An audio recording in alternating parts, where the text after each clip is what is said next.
നമസ്കാരം. മലയാളി വാർത്തയിലേക്ക് സ്വാഗതം. കഴിഞ്ഞ ദിവസമാണ് കാമുകനെ വിഷം കൊടുത്ത് കൊലപ്പെടുത്തിയ കേസിൽ പ്രതി ഗ്രീഷ്മയ്ക്ക് വധശിക്ഷ വിധിച്ചത്. പതിവ് മാറ്റിക്കുറിക്കാതെ ജഡ്ജി AM ബഷീർ പേനയുടെ മുന കുത്തിയൊടിച്ചു.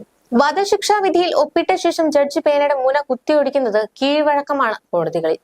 തൂക്കിലേറ്റാൻ വിധിച്ച് ഉത്തരവിൽ ഒപ്പിട്ടാൽ പേനയെ തൂക്കിലേറ്റുന്നത് കീഴ്വഴക്കമോ വിശ്വാസമോ എന്ന ചോദ്യം പലപ്പോഴും ഉയർന്നു കേട്ടിട്ടുണ്ട്. ഒരിക്കലും വധശിക്ഷ വിധിച്ച് വിധിന്യായത്തിൽ ഒപ്പിട്ടാൽ ജഡ്ജി അത് പുനഃപരിശോധിക്കുന്നതിനെ കുറിച്ച് ആലോചിക്കുന്നത് ഒഴിവാക്കാൻ പേനത്തുമ്പ് ഒടിച്ചു കളയുന്നു എന്നതാണ് ഒരു വാദം. ഒരു വ്യക്തിയുടെ ജീവൻ അപഹരിക്കുകയാണ് വധശിക്ഷ വിധിയിലൂടെ പേന ചെയ്യുന്നത്. ഈ പേന ഇനി ഒരിക്കലും മറ്റ് ആവശ്യങ്ങൾക്കായി ഉപയോഗിക്കരുത് എന്ന വിശ്വാസത്തിന്റെ പ്രതീകമായാണ് ജഡ്ജിമാർ പേന മാറ്റിവെക്കുകയോ ഒടിച്ചു കളയുകയോ ചെയ്യുന്നതെന്നും പറയപ്പെടുന്നുണ്ട്.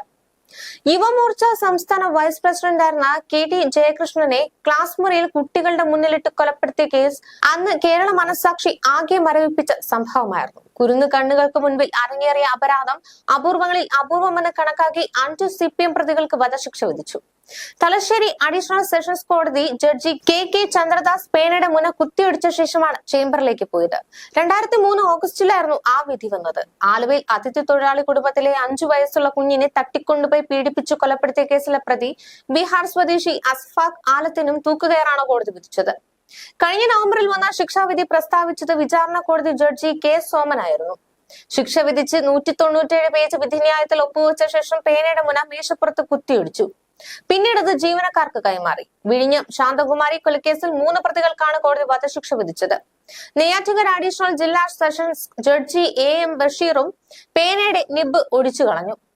Justice B Kemal Pasha sessions judge ആയിരിക്കെയും 13 കൊലക്കേസുകളിലായി 14 പേർക്ക് വധശിക്ഷ നൽകി. വിധി പ്രഖ്യാപിച്ച ഉടൻ ആ പേനയുടെ മുന കുത്തിയൊടിച്ചു. സാധാരണ ഒരാൾക്ക് മരണവിധി എഴുതിക്കഴിഞ്ഞാൽ ആ പേനയുടെ നിബ് കുത്തിയൊടിക്കുന്ന ഒരു പതിവുണ്ട്. ഏറെ അർത്ഥതലങ്ങളുള്ള ഈ രീതി ബ്രിട്ടീഷ് ഭരണകാലം മുതൽ ചെയ്തു പോരുന്നതാണ്. പ്രതിക്ക് വധശിക്ഷ വിധിക്കുന്നത് മൂലം ഉണ്ടാകുമെന്ന് കരുതുന്ന കുറ്റബോധത്തിൽ നിന്ന് അകന്നു നിൽക്കുന്നതിന് വേണ്ടിയാണ് പേനയുടെ നിബ് ഒടിക്കുന്നതെന്ന് പറയപ്പെടുന്നു. വധശിക്ഷ വിധിച്ചുകൊണ്ടുള്ള വിധിന്യായത്തിൽ ഒപ്പുവെക്കാൻ ഉപയോഗിക്കുന്ന പേന തുടർന്നും ഉപയോഗിക്കുന്നത് വിശുദ്ധമല്ല എന്ന ചിന്തയും ഇതിന് പിന്നിലുണ്ടെന്ന് നിയമവിദഗ്ധർ പറയുന്നു. കാരണം വധശിക്ഷ ഇന്ത്യൻ നീതി വ്യവസ്ഥയിൽ ഒരാൾക്ക് കിട്ടാവുന്ന ഏറ്റവും വലിയ ശിക്ഷയാണ്. അത്ര നീചമായ കുറ്റം ചെയ്തിട്ടുണ്ടെങ്കിൽ മാത്രമേ ഒരാൾക്ക് നീതി വ്യവസ്ഥ ഈ വിധി നൽകാറുള്ളൂ. ഇത് സിംബോളിക് ആക്ട് ആണെന്ന് പറയാം, അതായത് പ്രതീകാത്മകമായ ഒരു പ്രവൃത്തി.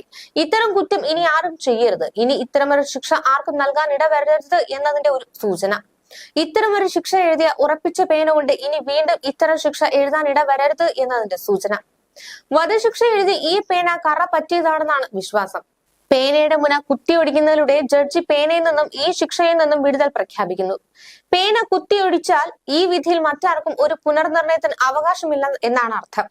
ജഡ്ജിക്ക് തന്റെ തീരുമാനത്തിൽ പുനർവിചിന്തനത്തിന് അവകാശമില്ല. ഇത്തരമൊരു വിധി പ്രഖ്യാപനത്തിന് മൂകസാക്ഷിയായ പേന കൊണ്ട് ഇനി ഒരിക്കലും ഇതുപോലുള്ള മറ്റു വിധികളോ എഴുതാൻ കാരണമാകാതിരിക്കട്ടെ എന്നുള്ള ചിന്തയും പേനയുടെ മുന കുത്തിയൊടിക്കുന്നതിലൂടെ പുറകിലുണ്ട്. ഇത്തരമൊരു വിധി പ്രഖ്യാപിക്കുന്ന കോടതി 70 വർഷം രക്തപങ്കിലമാകുമെന്നാണ് വിശ്വാസം. കാരണം വധശിക്ഷ ഒരാളോട് ചെയ്യാവുന്ന പരമാവധി ക്രൂരതയാണ്.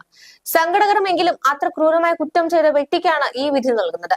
പേന കുത്തിയൊടിക്കുന്നത് ആ ദുഃഖം രേഖപ്പെടുത്താനുള്ള പ്രതീകാത്മകമായ പ്രവൃത്തിയായും വിശ്വസിക്കപ്പെടുന്നു.